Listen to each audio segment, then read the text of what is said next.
мына Оштогу жаңы айланма көпүрө барыңар жакшы билесиңер.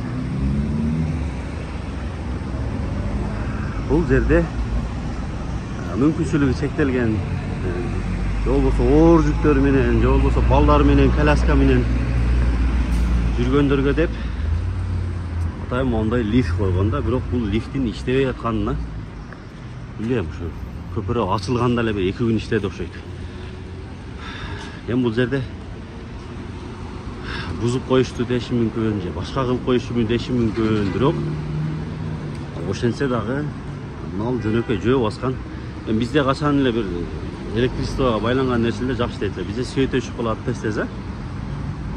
Ошон үчүн мына жөө өткөн жерлерде тепкичтерге, коляскаларга орундук коюш керек эле. Эми азыр буларга айтсаң, булар биз лифт койгонбуз, анан муну элдер өздөрү бузушту дейт да. Турайын баягы көрбөгөндүн көргөнү курусун болуп, көрбөгөндөр көп да. Аларда дагы күнөө бар. Анан мынау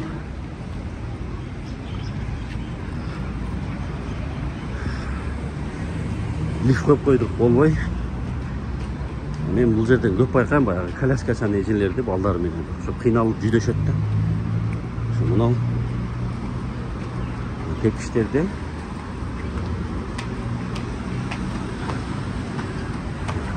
коляскага түшкөнгө мындай неме жок да. Эми азыр деле тартып атканымдын себеби ошол могул жерге бир кемирденди коюп коелу же дагы башка нерселерден кылабы, ушу коляска түшө турган кылып жасап койсо жакшы болот эле.